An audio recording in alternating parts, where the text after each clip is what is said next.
tratamiento de las enfermedades y condiciones que afectan a los tejidos que dan soporte a los órganos dentarios, encía, ligamento periodontal, cemento radicular y hueso alveolar, y a los sustitutos implantados. O sea que eso se le agregó desde que han aparecido los implantes. Antes no había, entonces se le agregó esa parte, sustitutos implantarios para el mantenimiento de la salud, función y estética de los dientes y sus tejidos adyacentes. Si quieren, hagan fotografías, tómense eso para esos datos, ya para tomarse el examen luego.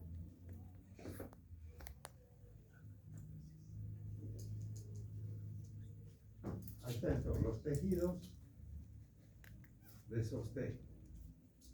Como ustedes ven, peri quiere decir alrededor, y odonto, diente, ¿no? Entonces, estaría compuesto por la encía, que es el periodonto que protege, el periodonto de revestimiento o protección. Luego estaría el ligamento, el cemento radicular y el hueso alveolar, y las apófisis alveolares, que ustedes ya conocen bastante todo eso. Las funciones, ¿cuáles son? Función nutricional. El tejido periodontal está nutrido mediante los vasos sanguíneos. Ustedes saben que la sangre nutre a todos, absolutamente a todos los tejidos. Entonces, igual en el periodonto, la función de soporte y protección. Soporta y protege a los dientes para mantenerlos sujetos al hueso, protegidos frente a agentes bacterianos y externos. Entonces, ya estamos hablando de la función que tiene el periodonto. Ustedes saben, la raíz está cubierta por el cemento, radicular, y de ahí las fibras del ligamento van a insertarse al hueso para cumplir esta función. Luego la función sensitiva, los nervios realizan esta función indicando sensaciones de dolor o presión alrededor de los dientes. Igual, eso es como en todo tejido, ¿no? La función sensitiva. La función de formación, regeneración de ciertos tejidos, del cemento, del ligamento, del hueso, gracias a células especializadas. Los cementoblastos en el cemento, los fibroblastos en el ligamento y los osteoblastos en el hueso. La función suspensoria.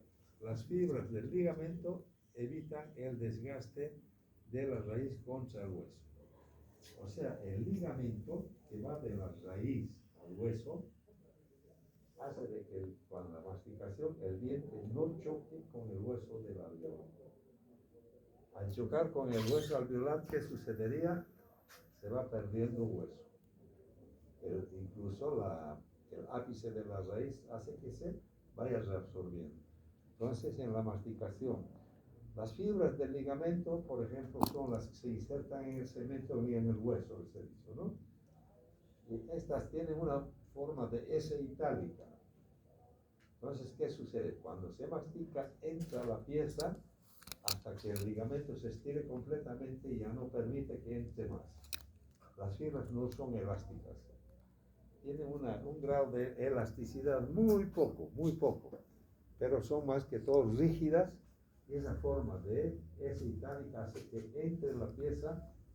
Supongamos que este es el alveolo, esta es la raíz, el diente está acá, estoy exagerando, ¿no? Masticamos, entra, no choca en el alveolo o en el hueso, porque llega hasta cierta parte protegiendo al hueso. Entonces, esa función es, ya les digo, teniendo la S itálica, se estira y hasta donde limita, hace que el diente no choque. Cuando ya choca el diente, ya no es normal. Esa sería la función suspensoria, como dice ahí, le he puesto con rojo, amortiguando las fuerzas y presiones por la acción de la masticación o impactos externos, realizando una distribución uniforme a las fuerzas. Por ejemplo, si se ha hecho un paciente una restauración, una obturación, y la obturación está alta, entonces el diente chocaría con el antagonista hasta ahí, ¿no ve? Pero si está alta, el diente tiene la opción de meterlo más adentro.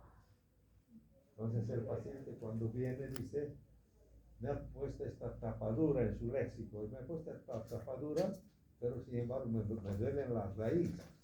Y él tiene razón, porque la repercusión ya es a nivel de el ápice radicular y el hueso. A eso se refiere esa función.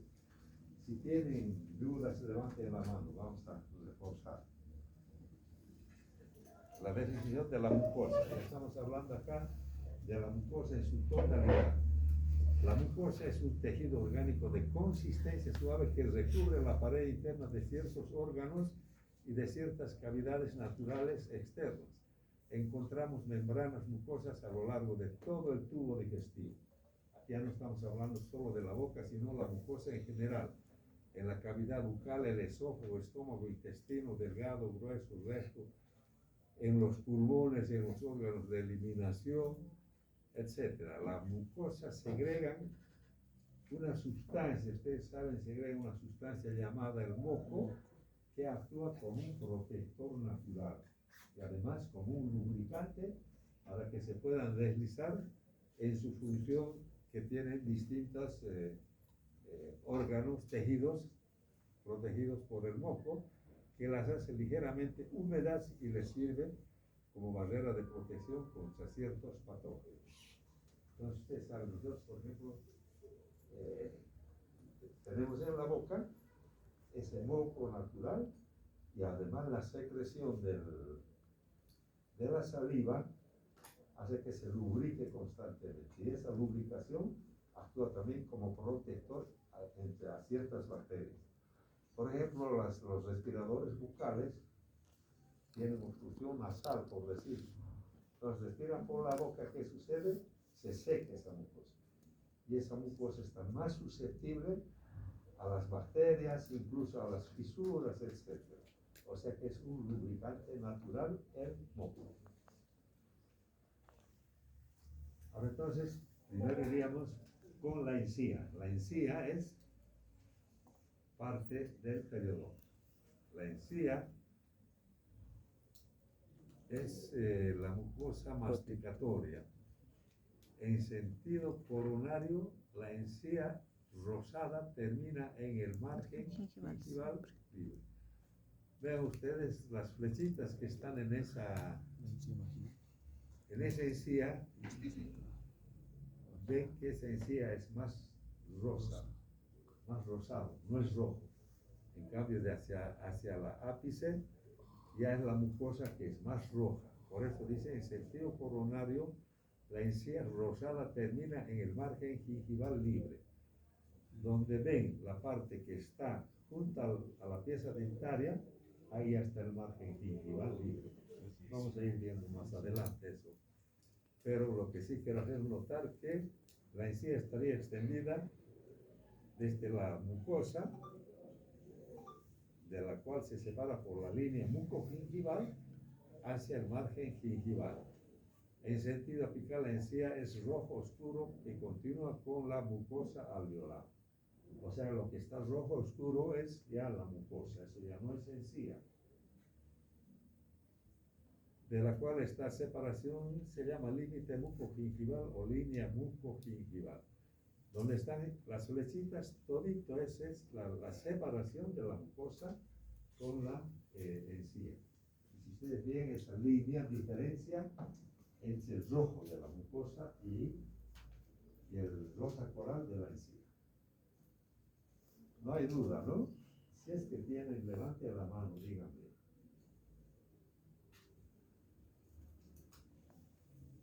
La encía, la forma de la encía interdentaria. Acá ya estamos hablando no de la mucosa, de la encía libre. La encía libre es la que vemos, la que está apoyado en la dentadura, en el margen. En cambio, esta encía interdentaria estaría, como su nombre dice, entre diente y diente. Esta está determinada por las relaciones de contacto entre los dientes, la anchura de las superficies dentarias proximales y el curso de unión cemento-adamantina. Entonces, ¿qué significa esto? Está determinado por las relaciones entre diente y diente. Supongamos que este sería un diente, este otro diente. Acá tenemos un punto de contacto. Entonces, esta forma de este diente ha variado, ya no tiene este punto de contacto, entonces ya sería una cara. Entonces, eso es lo que le da la forma a la encía marginal. Uno. Otra que está indicando, ese es el contacto entre diente y diente. La anchura de la superficie dentaria. Por ejemplo, la anchura de un incisivo no va a ser como de un molar. Muy distinto. Entonces, por esa forma también estaría hablándose en la segunda parte. Y finalmente, el límite, cemento, esmalte de cada pieza. Ustedes saben que el esmalte cubre la corona, es el tejido más duro de todo el organismo, y luego continúa en la raíz con el cemento. Entonces estaría limitado por esas tres cosas, ¿no? Yo les puedo indicar, mencionen las tres cosas que delimitan la forma de la encía interdentaria. Entonces dirán, entonces, relación de contacto interdentario, 1. 2 sería la anchura de las superficies proximales de cada pieza dental. Y finalmente 3, la relación con el límite amelocementario. La encía adherida. También ahí las flechitas. Esas flechitas negras de arriba nos están indicando la línea mucogingival, la que separa de la mucosa la encía. Y la otra encía, GG, es la que nos está indicando ya la encía adherida. Si se fijan ustedes, esa encía adherida es de un color mucho más pálido que el resto del recubrimiento, ya sería en este caso la mucosa alveolar. Entonces está señalada en el sentido coronal por el surco gingival libre. Más allá vamos a ver una otra imagen que indica mejor esta parte. ¿Qué dice?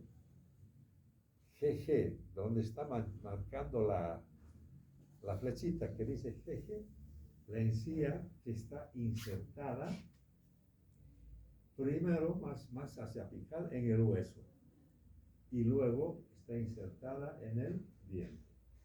Y esa marca que dice GG es una pequeña depresión que hay en la cara vestibular de las piezas.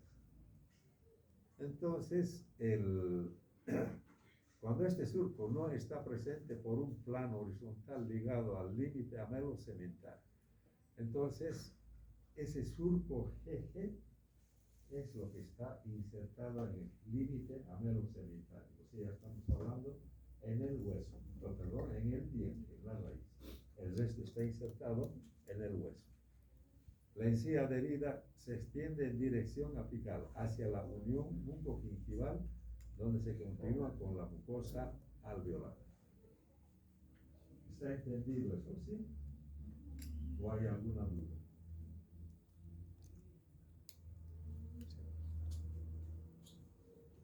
Ahí tenemos un cuadro de la mucosa bucal. Vean ustedes, esta parte mucosa bucal, donde dice arriba sería lo que está hacia afuera. Está lo que está cubierta por la saliva, diríamos, por el moco. La mucosa bucal, también conocida mucosa oral, comprende todo el tejido blando que rodea a los dientes, es decir,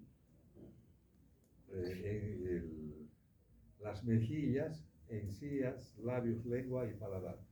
Todo eso estaría constituyendo la mucosa bucal. Ahora vean ustedes cómo en la parte esa que se ve más oscura significaría ser el epitelio de la mucosa bucal. Yendo hacia más adentro tenemos ya la lámina basal. Que vean esa lámina que está, las células en fila están cubriendo. Esa es la lámina basal, que va a ser la que se divide para ir formando las células que ya van a ir migrando hacia afuera, hacia la cavidad oral. Más hacia adentro ya estamos viendo de la lámina basal, ahí ya estamos viendo capilares, vasos sanguíneos, la irrigación, y glándulas salivales secundarias. En toda la encía hay glándulas secundarias, al margen de las glándulas grandes, estas glándulas pequeñas siempre existen en toda, como está viendo acá, la mucosa bucal. La topografía. Es posible dividirla en un vestíbulo exterior y la cavidad oral propiamente tal al interior. O sea, vean ustedes cómo los dientes, la arcada dentaria está dividiendo estas dos partes. Uno dentro de la boca y otra fuera de las arcadas dentarias. A eso se refiere la topografía. Mucosa yugal, revestimiento interno de las mejillas. O sea, lo que hablamos de los carrillos, ¿no? Lo que ustedes van a separar con el espejo bucal. Ese estamos hablando de la mucosa yugal, del revestimiento interior de las mejillas. Labios, carrillos, paladar. Mucosa especializada. O sea, la mucosa yugal estaría constituida por toda el revestimiento interno de las mejillas, de los carrillos, de los labios y del paladar. En cambio, la mucosa especializada está constituida, la que cubre la lengua, el dorso de la lengua, la mucosa masticatoria. La mucosa masticatoria estaría constituida por la encía y el paladar duro. O sea, viendo en esta imagen primera, por ejemplo, el paladar duro, donde está empujando la lengua, y la encía. Esa es la mucosa especializada. Si yo les preguntaría, la mucosa especializada, ¿dónde está conformada? Ahí dice, en la lengua, el dorso de la lengua. La mucosa masticatoria está constituida por la encía y el paladar duro. Esas partes. Y arriba lo que hemos dicho, la mucosa yugal, que está recubriendo toda la cavidad oral. Aquí hablamos de la especializada. ¿Cuál hemos dicho que es la especializada? El dorso de la lengua. Ahí vamos. Entonces la especializada, la superficie muestra un aspecto aterciopelado debido a la presencia de las pequeñas proyecciones llamadas papilas linguales, las cuales de acuerdo a su forma se clasifican en... Vean, esa lengua, por ejemplo, cómo clarito se ven las papilas linguales. Y esas papilas linguales están divididas por su forma en 4. Filiformes. Fili es hilo. Esas papilas que tienen la forma de hilo. Fungiformes, que tienen la forma de hongo. Las caliciformes, las que tienen forma de vaso de cáliz. Y finalmente las foliadas, que son pliegues que existen en las encías. Esos 4 tipos de papilas constituyen la lengua. Las filiformes y fungiformes, ahí también de un corte histológico, y en esta otra imagen están viendo estas papilas como de acuerdo al lugar de la lengua. Por ejemplo, en la punta de la lengua hace que se perciban los sabores dulces. En cambio, en la parte posterior de la lengua hace que se siente el sabor amargo, junto a la vena lingual en la parte posterior. En la parte lateral, las papilas, el sabor ácido, y finalmente más hacia adelante lateralmente, el sabor salado. De esa forma más o menos se clasifica como la lengua percibe los distintos sabores. No hay duda, ¿sí? Las foliadas, ahí ven entonces, el número de 3 a 8 se encuentran en los bordes laterales de la lengua, desde la parte media del cuerpo hasta la zona de la vena lingual. Esas serían entonces las foliadas, particularmente en las partes laterales de la lengua. Sobresalen de la superficie lingual y son verdaderos pliegues, estamos hablando de las foliadas, ¿no? Son verdaderos pliegues poco profundos, perpendiculares al dorso de la lengua. Vean ustedes en este corte cómo esos pliegues hacen que están perpendiculares al dorso de la lengua. En sus paredes laterales poseen numerosos corpúsculos gustatorios. Luego el epitelio que las reviste emite invaginaciones hacia el centro del tejido conjuntival. Ven esas invaginaciones entre cada papila, la que va profundamente hacia el tejido lingual. La masticatoria, ¿dónde hemos dicho que está?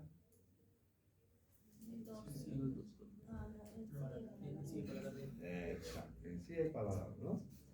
Entonces está asociada directamente a las fuerzas intensas de fricción y presión originadas por el impacto masticatorio. Vulgarmente se dice, por ejemplo, digamos una fruta apaladeada, paladar, ¿no? ¿Por qué? Porque la lengua lo empuja contra el paladar. Eso es para que esas sustancias se introduzcan en estas papilas para sentir el sabor. O sea, estamos hablando, está sometida directamente a las fuerzas intensas de la fricción. La lengua es un músculo bastante fuerte, entonces que empuja contra el paladar y el hueso del paladar. Por eso estamos hablando de la masticatoria. Epitelio suele estar fija al periósteo del hueso y no experimenta estiramiento. El epitelio orto para queratinizado. O sea, como es una acción bastante significativa la que hace, su epitelio tiene que estar fortalecido. Por eso es orto y para queratinizado, con numerosas crestas epiteliales y corium denso o semidenso. La submucosa es poco significativa en los sectores laterales del paladar duro. Hemos dicho estas en el paladar, en la lengua, en los laterales, no están esta función masticatoria, más que todo en la parte central de la lengua contra el paladar. Luego, carece de submucosa en la encía, clase de periodoncia. Más o menos está describiendo todo el recubrimiento en el dorso de la lengua.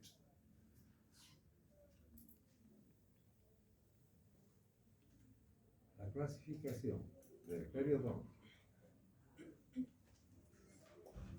Periodoncio de recubrimiento o revestimiento o protección que está constituida exclusivamente por la encía o gingiva. Y el periodonto de sostén o inserción sujeción ya constituyen los otros tejidos, el hueso, el ligamento y el cemento radicular. Definición de encía. La encía o gingiva es el tejido conectivo fibroso alrededor del cuello de los dientes y cubre el hueso alveolar. O sea, la encía ya hemos visto dónde está ubicada, en qué partes está, y aquí está ratificando que cubre alrededor de los dientes y el hueso alveolar. Su función principal, soportar y mantener los dientes en su sitio. Es una mucosa compuesta de tejido grueso que une el epitelio escamoso que recubre los dientes. Entonces, las áreas de la encía, están viendo ustedes el área marginal libre no adherida. Se refiere a esa parte del cuello dentario. Vamos a ver más adelante esas encías libres que no está adherida ni al diente ni al cemento, menos al hueso. La encía papilar interdentaria, lo que hemos visto hace rato, lo que hemos visto, la forma que tiene, ¿no? Luego la encía adherida, insertada, como hemos dicho, en el hueso y también en el límite amelocementral. Esa sería la clasificación de la encía: marginal, papilar y adherida. La encía, parte de la mucosa oral masticatoria. Tapiza los procesos alveolares. Hemos dicho que la encía es la mucosa masticatoria, ¿no? Ahí está indicando, ratificando parte de la mucosa oral masticatoria. Tapiza los procesos alveolares, por supuesto, al hueso. Lo tapiza, rodea el cuello de los dientes, de los cuales se adhiere a través de la unión dento-gingival. Aquí ya vemos, en este cuadrito, pueden ver ya cómo se está ya definiendo más específicamente los lugares. Se distingue la encía marginal libre de aproximadamente 1,5 milímetros. Cuando ustedes utilicen su periodontograma, supongamos que este sea el diente y esta la encía. El periodontograma va a entrar 1,5 milímetros aproximadamente. Quiere decir en lo normal. Ya cuando es patológico, lo que lógicamente va a entrar más hacia adentro. Ya hay pérdida de inserción, pero estamos hablando exclusivamente del tejido normal. O sea, se mide 1,5 milímetros de la anchura de la encía. Supongamos que esta es la encía, ¿no? Esta es la encía. Entonces, esta parte que está junto al diente, 1,5 milímetros. Por eso dice de anchura. La encía insertada, de anchura muy variable, y la encía interdental. O sea, esas tres tipos de encía.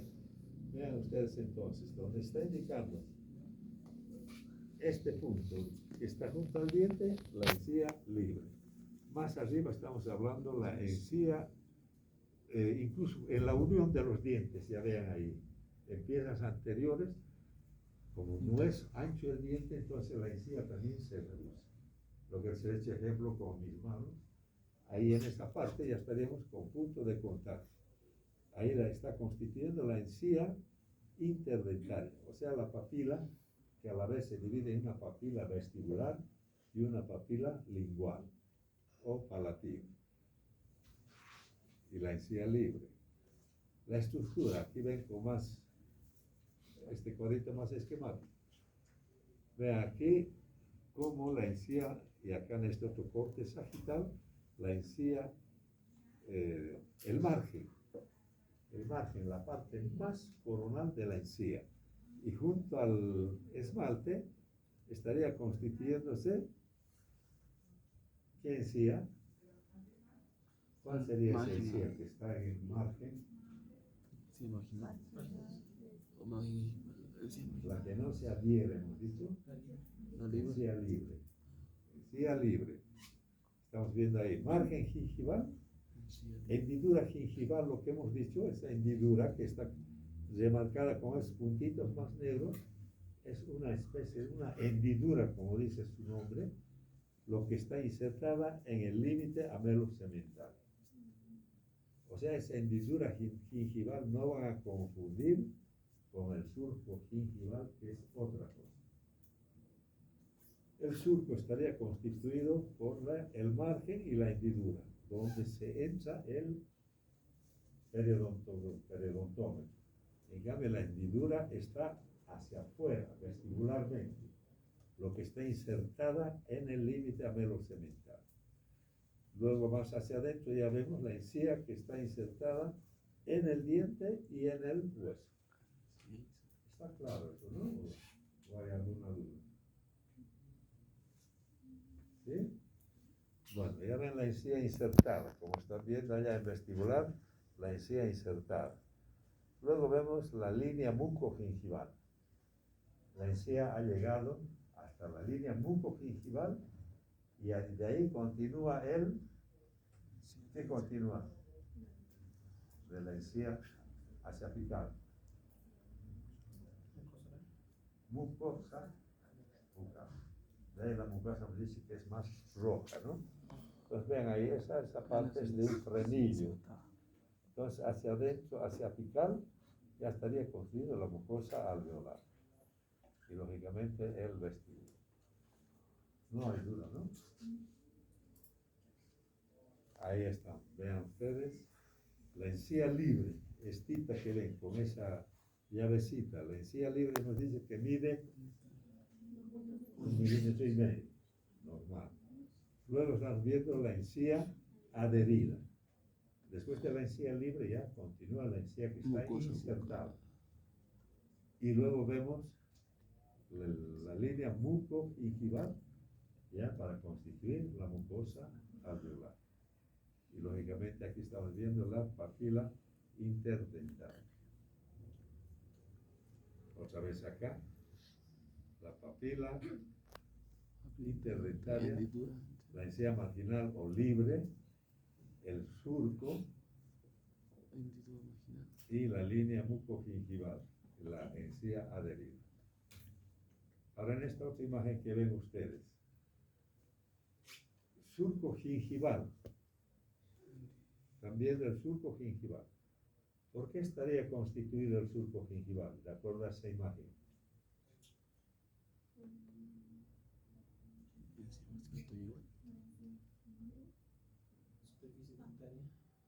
¿Ah? Tejido dentario ya uno. ¿Qué más? La encía libre. Esos son los componentes del surco. El surco gingival, entonces. La encía libre y el tejido dental. Ahora están viendo acá. Es donde indica de flecha a flecha. Epitelio de unión. Eso vamos a verlo más adelante. Ese epitelio de unión, como su nombre dice, está unido íntimamente a la pieza dental. Están viendo ahí el epitelio de unión hasta el límite amelocementario. Después están viendo el conectivo supraalveolar, o sea, lo que está insertado directamente en el cemento radicular. Supraalveolar quiere decir por encima del hueso. Clarita está en esa imagen, ¿no? Otra vez, la encía adherida. Desde la línea blanca hasta la línea verde sería la encía adherida. Y de la encía blanca hasta la línea roja, ¿qué sería? Encía libre.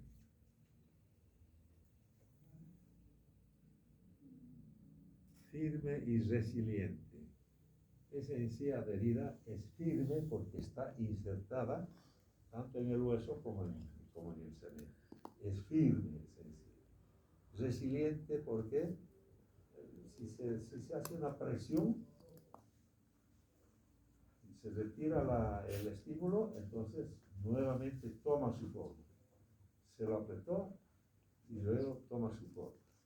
Por eso quiere decir resiliente. Y firme, lógicamente, por lo que está insertada tanto al hueso como a la pieza dental. Unida al periósteo del hueso alveolar, desde la unión dentogingival hasta la línea mucogingival, donde se continúa con la mucosa bucal. Todo lo que hemos dicho, ¿no? Ahí ven, ya la encía papilar. La encía papilar, o sea, la encía de papilas, de los tejidos, forman los tejidos interdentarios. Ahí vean, por ejemplo, cómo en la primera está en un incisivo un puntito de contacto. En la segunda está ya en un premolar, ese puntito ya es más extendido vestíbulo lingualmente. Y están viendo ya en la zona del molar, es más ancha la pieza, entonces ese punto de apoyo que era en los puntos de contacto ya sería en los molares, caras de apoyo. Entonces podemos ver en de este molar, digamos, la encía vestibular y la encía palatina o lingual, y ambas están unidas por una depresión. Esa depresión la que se llama ecor. Esa depresión es la que estaría uniendo la papilar de la vestibular. Y en esta otra encía ya están viendo ustedes acá en el incisivo, en el premolar y en el molar. Las distintas formas de acuerdo a la forma de la anatomía dental. La importancia clínica. Cuando se ven pacientes jóvenes como ustedes, digamos, la encía está constituida dentro de cada diente capaz. Pero conforme pasan los años, el desgaste fisiológico, particularmente del hueso, hace, como vean en este otro, el hueso ha tenido ya resorción, entonces la encía ha migrado apicalmente. Y ahí están apareciendo esos espacios entre diente y diente, lo que antes era una unión hacia el punto de contacto, aquí ya no hay eso. Aquí ya se está formando una encilla de montar, se llama. Encía que va migrando. Y esos espacios entre diente y diente se llaman los triángulos negros u oscuros. Por otro lado, acá estamos viendo la importancia clínica. Vean, este canino tiene cierta vestibularización, está más hacia vestibular y tiene una cierta giroversión. El canino que debía estar ubicado así, está un poco hacia adelante y está un poco girado. Y la pieza están viendo cómo, la encía cómo cambia de forma. La encía es un tejido que se tiene que acomodar a la anatomía de las piezas dentarias y a su posición. Por eso que esas distintas formas, tanto en incisivos, caninos, premolares, molares, diferentes formas de la encía. Histología, bueno, la encía en general está constituida por tejido conectivo, es el que le da el cuerpo, digamos. El tejido conectivo recubierto por un epitelio escamoso estratificado.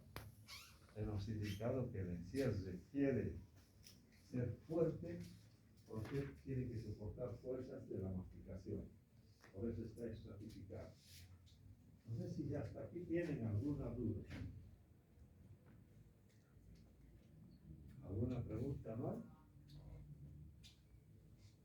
Bueno, vean entonces en ese corte cómo estamos viendo el tejido conectivo más grande rojo, el epitelio gingival, que es más pálido, más fortalecido, y donde está la consistencia fibrosa para soportar la funcionalidad que debe seguir.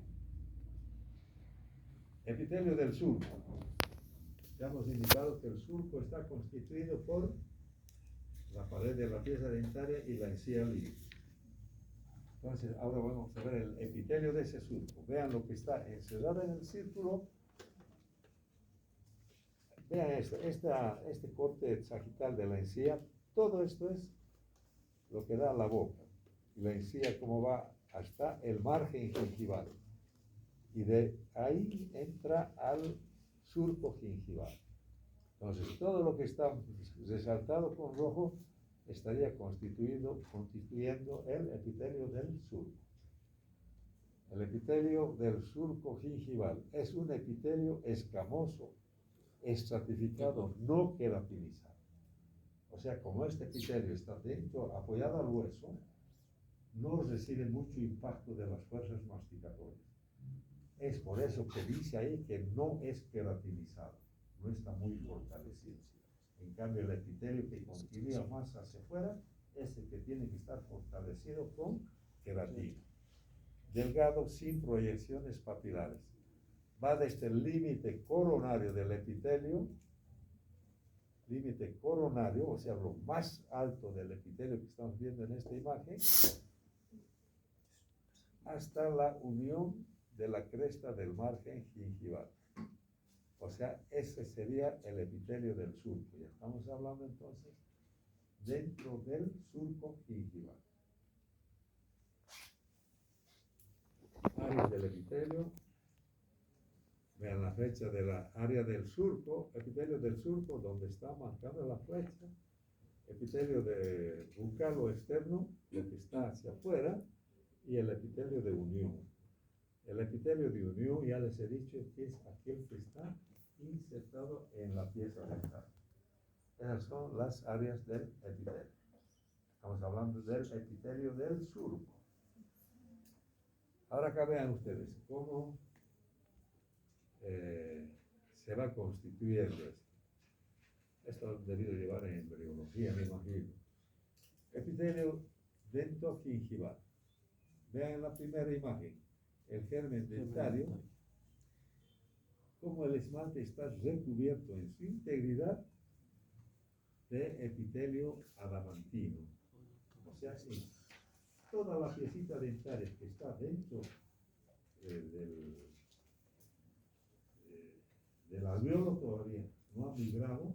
Entonces vean en la primera, está constituida por una cubierta, ese sería el epitelio adamantino, epitelio del esmalte. Vean cómo va la piecita en su migración a la cavidad bucal.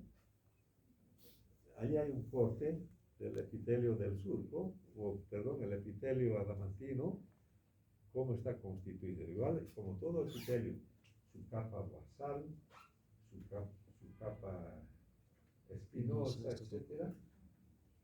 Las distintas capas de todo epitelio. Esto estamos hablando ya todavía en el paciente que no haya nacido todavía, ¿no? Entonces va la piecita migrando y ya finalmente llega al epitelio gingival. Ustedes saben que cuando han visto, los niños se quejan cuando está saliendo la piecita, porque choca con los antagonistas y esta parte del capitoncito périco coronario, donde están las flechitas negras, esas son las que dan con el antagonista o al lactar con el biberón o el seno materno, etc. Hay un traumatismo constante. Y ese traumatismo hace que haya inflamación. Entonces los niños se quejan de ese dolor, por eso no quieren ni lactar, ¿no? Es un dolor insoportable. Y ahí es donde, por ejemplo, les indican a las madres, creo que tienen alguna especie de dedal para que les hagan, para estimular, para que se abra eso y bote ese contenido que se ha presentado por el proceso inflamatorio. Entonces, donde están viendo las flechitas es que ya está prácticamente para salir a la cavidad bucal. El epitelio adamantino reducido ya es este caso del esmalte. Estamos viendo cómo ya va a salir la lámina basal o lámina de inserción epitelial, lo que les he dicho, la lámina basal que está íntimamente pegada a la piecita dental. Entonces, las células de la capa basal del epitelio bucal, si vean allá arriba, donde la flecha que está de arriba, estamos hablando del epitelio bucal. Las células de la capa basal y del epitelio bucal se van a encontrar y finalmente se revienta eso y la piecita sale ya a la cavidad oral y ahí es donde siente el alivio ya del bebé. Ya no tiene contenido dentro de ese epitelio y vean cómo ya ahí se ha hecho el reducido del esmalte. Todo ese epitelio que estaba cubriendo íntegramente al esmalte se ha perdido en los bordes incisales. Entonces ahí ya es un reducido y aquí estamos viendo epitelio de unión. Ese epitelio reducido del esmalte estaría migrando hacia apical.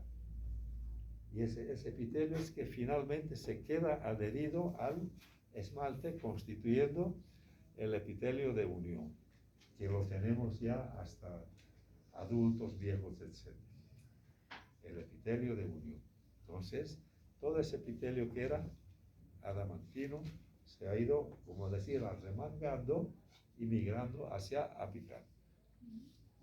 Ameloblastos y células del epitelio adamantino reducido.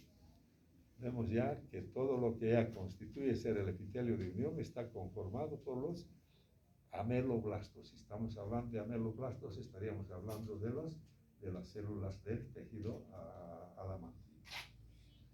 Y el epitelio adamantino lo que estaría constituyendo el epitelio de unión. No sé si tienen alguna consulta. Aquí ya estamos hablando entonces de que la piecita ya ha erupcionado en la cavidad oral. Ahora ahí vemos el epitelio de unión. De todo ese epitelio adamantino que cubría toda la coronita, ya queda esto. porque la piecita ya va saliendo, haciendo su erupción en la cavidad oral, y todo eso que se ve, ese conglomerado de células, es el epitelio de unión, o sea, lo que está adherido al esmalte de la pieza dental. Tiene la forma de un triángulo, dice. Su base es el pico del surco gingival. O sea, todo esto que estamos viendo acá sería la encía, ¿no? El diente, la encía, y hacia allá estaríamos el margen gingival. Entonces, cuando introducimos nuestro periodontómetro, llegamos al epitelio de unión. Y que dice, esa constituye ser la base del triángulo del epitelio de unión. O sea, cuando ustedes usen el periodontómetro, van a introducir, y se introduce con una fuerza de 25 gramos de fuerza. A veces cuando uno exagera, rompe ese epitelio de unión, desprende, y de ahí da sangrado. Y de ahí nos da un falso positivo para cuando hacemos un diagnóstico, pensamos de que la encía al hacer el examen sangra.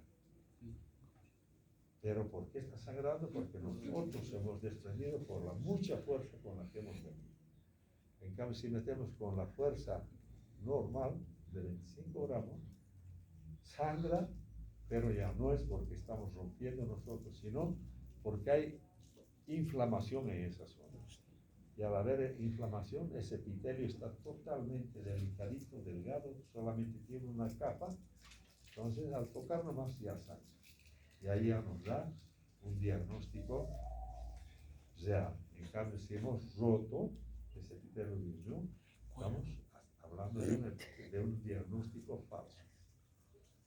Entonces, el triángulo. Y el vértice está a nivel de la unión amelosegmental. O sea, el esmalte y la unión del cemento estaría en fondo del epitelio de unión. ¿Hay alguna consulta? ¿Nada? Epitelio de unión, seguimos. Epitelio plano estratificado, no queratinizado, se dice, porque no está sometido a fuerzas como la encía de la cavidad bucal. Banda de epitelio que se fija alrededor del cuello de la corona clínica. Conecta la encía de la superficie del esmalte y sella el periodonto actuando como barrera biológica, forma el piso del surco gingival. Entonces, ¿por qué se dice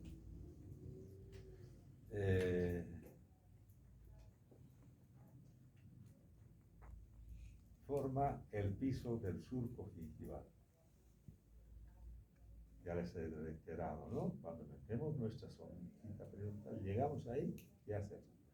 Pero se adhiere íntegramente a la pieza dentaria y de ahí es una barrera que está separando la cavidad oral dentro del periodonto, de soporte o de sostén.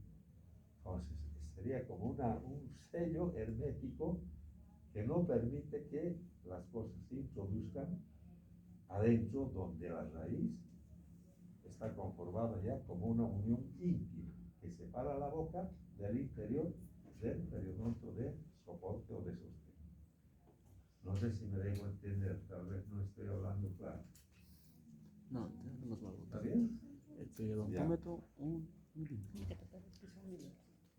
Ahí vemos, entonces, igual reitera, ¿no? Queratinizado desde el surco gingival. En cambio, afuera vean ustedes, paraqueratinizado, más grueso, más fuerte, más hacia abajo, ortoqueratinizado, etc. Ahí estamos viendo el hueso. Ahí estamos viendo restos epiteliales de malases. ¿Cuáles son esos? Que vean ustedes. Esos restos que quedan ¿de qué quedarían esos restos? Del epitelio del esmalte, ¿no? Eso quedaría ahí. Y hacia afuera, constituyendo el surco, la cresta y la encía bucal que ya estaría adherida al hueso ya cemento. principales cambios morfológicos. Esto también vemos histológicamente. Vamos de adentro del epitelio. Este epitelio ya es en forma generalizada, no solamente del epitelio de unión, sino aplanamiento progresivo de la célula con un aumento de prevalencia de tonofilamento. Vean acá la célula basal, lo más profundo del epitelio. La zona basal, su forma. Todas tienen esa forma en el epitelio de unión. Pero conforme van migrando hacia la cavidad bucal, vean cómo se va achatando esa forma de la célula. Lo que ven acá, esa forma, ya más afuera se va achatando, como decir, ensanchamiento a la línea del ecuador y aplastamiento en el polo, ¿no? Ahí vemos cómo se va achatando. Y al achatarse, cómo las inserciones entre célula y célula proliferan más, son mayores. Vamos hacia más afuera, vemos la célula más achatada todavía, más aplastada. Y finalmente estamos viendo el estrato granular, el estrato espinoso, lo que está inmediatamente por debajo de la parte externa del epitelio.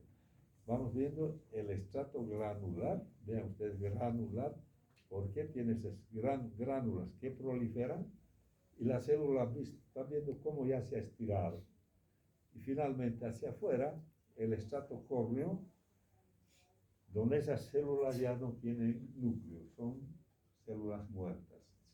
Y esas son las que se descaman constantemente.